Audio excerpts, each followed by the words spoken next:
Hello, beautiful souls. Welcome to Divine Empowerment. My name is Joanne, and I want to say a huge thank you to everyone who subscribed, liked, commented, shared the videos. Much love, much gratitude. Also, too, if you're new to the channel, I will be doing special gift giveaways with every 100 subscribers. The next drawing is at 1,400, and it's for this beautiful citron crystal pendant. Awesome. Also, too, if you're new to the channel, make sure that you also subscribe and tap the notification bell. This way you're notified. I do live tarot readings, live psychic readings. You'll be notified and you can come and ask me questions. Awesome. Okay, as you guys can see, obviously, we're still at sea. We're doing the passage from down the south, the Baja California of Mexico. And we will be in Cabo San Lucas tomorrow, hopefully. Thumbs up. Yes, another day at sea. It is so incredible out here, and the full moon has been spectacular. Wow, you guys. I mean, what a way to experience it. It has been so beautiful. Okay, so basically this video is all about the responsibility of becoming awakened. The more conscious we become, the more responsible we become for our choices and consequences. Because remember also too, we co-create with the universe and we co-create with other souls. So we have to think of the highest good of all. Now, the more awakened you become, especially if you are one of my clients and you're doing the Akashic reading and clearing work, you will become more conscious in your higher self, meaning more consciously manifesting your reality. Prior to becoming, most clients when they reach me, they're between 90 to 95% subconscious and 5 to 10% higher self-consciousness. But this work really rapidly shifts you dramatically. I would say within the first couple of readings, you shift to 80% subconscious and 20% higher self-consciousness. But remember, the more conscious you become, the more awakened, the more aware you become, the greater the responsibility. So this is what this video is mainly about. It's discussing like what principles guide us at that point, right? How do we know what's for the good of all? Okay. Well, I'm sure you guys have heard of the 7 Hermetic principles, which I'm going to go over them. And of course, I've made some notes, so I will be reading. Sorry if I'm not looking directly at the camera. Okay, so the first, number 1, the principle of mentalism. Okay, mentalism states that we are all thoughts in the divine mind. Because the divine is immanent, this applies to us. Our experience is based on our thoughts. The beginning of magic is based in thought. The beginning of manifestation is based in thought. Now, I am reading this from the Book of Shadows, and then I've made some notes as well. For example, you cannot think something into manifestation. However, let's say if you do a particular extreme energetic action like exercise, orgasm, any type of extreme release, what happens is whatever you're thinking about is combined with that action. We cannot manifest through thought process alone. However, through action and thought process, we can manifest. And definitely, also too, when you're manifesting, it's very key when you think of your intention, but also to define one particular energy you want to experience because of that manifestation. And then in that moment, or in your actions, resonate those actions to that energy. Okay, say for example, I want to manifest a new boat. Okay, what does that new boat energetically represent to me. Let's say freedom or expansion. Then I would then think of thoughts of new actions, right, that resonate to freedom or expansion, whichever energy I choose. And then I would go out and do those new actions that resonate to that energy. So definitely it is, now remember, thinking of actions is not actually doing actions. That's making a decision. A decision, yes, thoughts do have energy. Thoughts are energetic. They're held at the fourth dimension at our mental level. So definitely, one of the things about becoming more awakened is being more conscious and more responsible for your thoughts.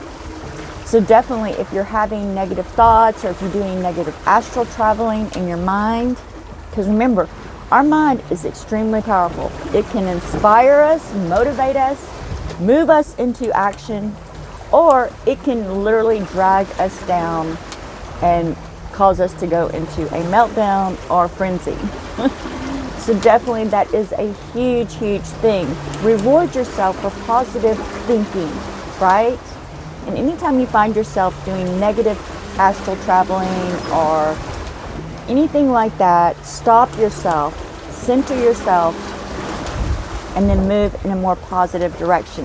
Which also too, Spirit has been guiding me today a lot about negative energy, positive energy. And what does that really mean? Is that really good and bad, light and dark? Yes, in our human perspective, it is. However, there is another way the Spirit would like for us to look at these energies as what is no longer appropriate for the situation, or what no longer serves us in our highest path and highest good. That would be negative, right? So there is a better way of looking at it. It's just saying, oh, that's bad, this is good, right? Now it's time to broaden our perspective. Spirit definitely has shown me that on this trip, that negative can be a very valuable energy when needed. However, when it's no longer appropriate and it's no longer serves you and it's not in your highest path and good, it's time to release it, right? And replace it with something positive. But it's there for a reason. We cannot experience the positive energy without the negative energy. We can shift it, we can transmute it, and we can release it when it no longer serves us. Also too, this full moon has been beautiful energy. It has definitely helped me along my journey. All right, so let's get back to number 2. I lost my place. Number 2. The principle of correspondence is the basis of staying as above, so below. As below, so above. This relates to the idea of a holographic universe, as well as the concept of the immanent divine. The whole is contained in any part. Again, you guys, whatever is on the inside is going to be reflected on the outside, right? As above, so below. So definitely doing your shadow work will definitely drastically help you with that as well. And also too, especially with the DSB code corruption reading and clearing work, you would be surprised at how many things are reflected from higher dimensions down into the lower dimensions. By doing this clearing work, it has been so beautiful, beautiful shadow work. Also too, the Akashic reading and clearing work, beautiful shadow work. As above, so below. As within, as in out. So definitely, these are just key principles for the more conscious you become. These are kind of like guidelines, kind of like ethics or moralities, or just something to help you along your path. All right. Number 3, the principle of vibration. And I love this one. I know you guys, if you've been watching my videos, you hear me talk about this all the time. It's one of my favorites. The principle of vibration tells us that everything moves and nothing is ever at rest. Everything has its own vibration. Most of us have experienced this, sometimes remarking that we're getting bad vibes or we're getting good vibes from a person or situation. And definitely everything is vibrating. This book that seems solid, right? This boat that seems solid, it is vibrating. It's just vibrating at a much slower rate than I am or this ocean is. But it's definitely vibrating. So definitely in manifestation, and it's kind of curious because I did an Akashic future reading for Frank and I was going over the reading with him, and he was like, wow, that really makes sense. He's like, well, so then we can do this. And I said, well, yes, we can after we become a vibrational match. We're not a vibrational match for that, or else we would already be there. So it is about becoming a vibrational match for the circumstances that you want to experience, right? That is how we build our reality, through vibration. As you shift vibrationally, so does your reality. The more conscious you become, the more powerful you become to create the reality that you desire. Love that one. All right. The next one. Oh, I got to add one more on that one because I just love that one. It's so cool. Okay, so I'll have a client and they're saying, well, I'm manifesting this and it's coming. I know it's coming. And I'm like, well, if it was coming, if you were a vibrational match for it, it would already be here. So there is work. You have to be able to shift vibrationally. And yes, the Akashic future reading is so cool. It really shows you how much vibrational plasticity you have, your vibrational bandwidth.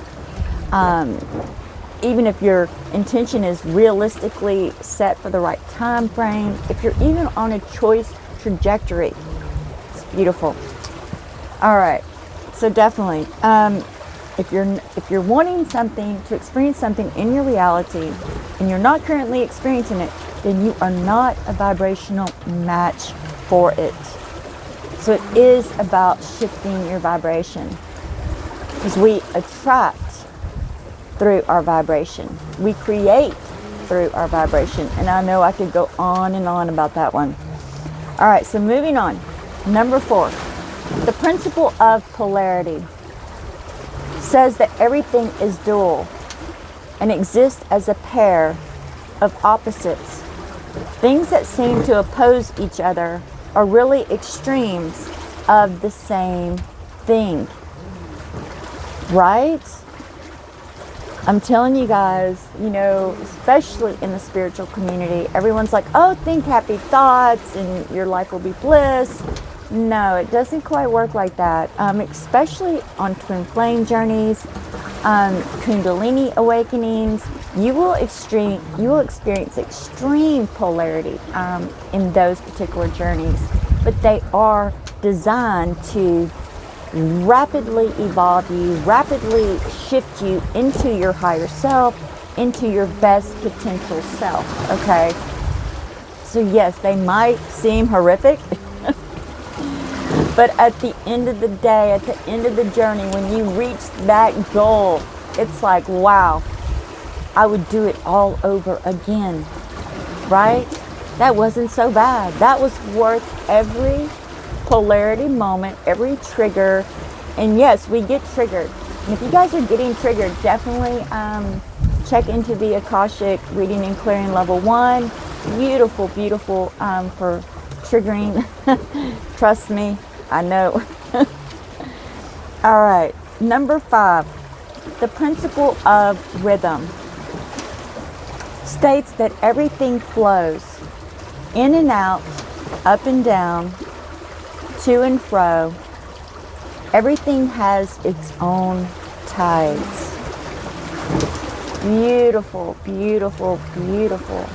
It is about the flow, right? Getting in the flow and staying in that flow.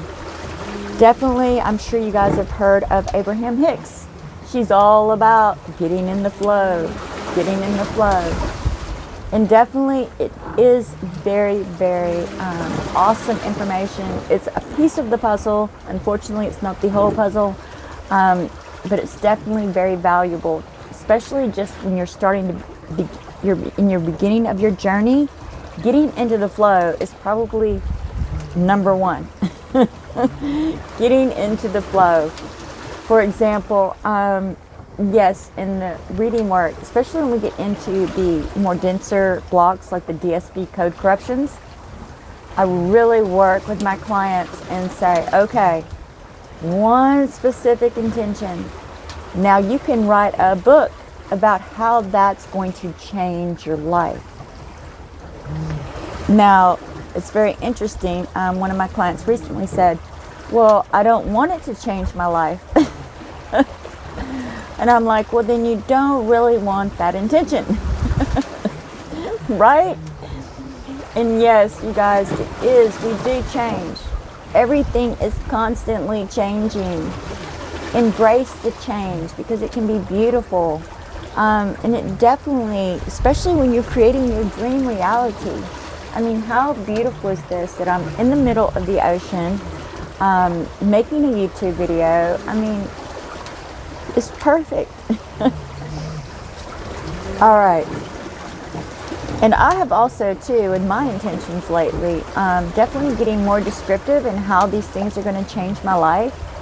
And the synchronicities, the universe is showing up with these changes before my manifestation has even reached me. So definitely that is a very powerful tool also to let you know that you are currently in a choice action trajectory towards your manifestation. All right, number 6, the principles of gender. And this is another huge one, especially for twin flames journeys and Kundalini awakenings. The principle of gender is not about sex, but about the concepts of masculinity and femininity. We also think of this as yin and yang. All things have aspects of both. However, our souls generally resonate to one more than the other, which is what our whole journey is about, right? Joining those two aspects and balancing that yin and yang within and that and out. I'm not even sure if I'm saying that correctly, but you guys can correct me always. You know what I mean? On the inside and on the outside of your reality. It is finding that balance between masculine and feminine energy. Masculine would be God, the divine. The feminine would be Mother Gaia, the physical plane. And it is about connecting the two together, right? All right. Number 7, the principle of cause and effect. Seems obvious, right? Every thought and every action has an effect that creates a reaction. Everything that happens has a cause. There is a reason, or more likely, several reasons why it happened. So yes, choice and consequence. That is how we create our realities. Every choice. And I wouldn't say it's so much the thought, but yes, it starts with the thought. It does. And then it moves into the emotion. And then it moves into action. So, for example, especially if you're just starting out manifesting, this is a great way to do it, is make a list of every action that you do in a day. Do this for like 2 or 3 days, or at least 2 days. I know that's a lot, right? I woke up. That's an action. And then right beside that action, what was the emotion that you were feeling? Did you wake up and you were like, oh, I'm so happy, with a big smile on your face? Or did you wake up and you went, oh, obligation, I have to get up and get dressed and go to work? See, that is so key when you're starting manifesting as a beginner. You need to know what you're manifesting right now. And that way you can shift it, you can change it, okay? For example, if you do this list, and let's say 70% of it is obligation, you are actually manifesting more obligation, okay? So that's just a really good way to figure out, what are you manifesting right now? Now, if you wake up whenever you choose, and it feels like total freedom, and then you organically organize your day, you know, and it feels like more freedom. No one calls you with alarming messages, or you don't have to get up and drive to work, or whatever the situation is. But you can do that from the perspective that you're at right now. You start small. You do whatever actions you can that resonate to freedom or abundance or whatever energy it is that you're wanting to manifest more of, right? And then you try to, every single action, no matter how small it is, even brushing your teeth, let's say you want to manifest bliss. Brush your teeth with the energy of bliss, right? And just do this as often as you can throughout the day, and you will see a huge shift. If not almost instantly, very soon. Suddenly, everything shifts. Your whole experience shifts. So definitely I would say that that's where the thought, emotion, and action come together and create our reality. Blessings into infinity. Thank you guys so much. And also too, I want to say a huge thank you to everyone who has purchased the Akashic Reading and Clearing Level 1, 2, and 3. Also the DSB Code Corruption Reading and Clearings, the Manifestation Blueprint Activation, the Divine Soul Blueprint Activation, the Upper 9 through 12, and Earth Chakra Activations. And also to the Akashic Future readings. Much love. Thank you so much.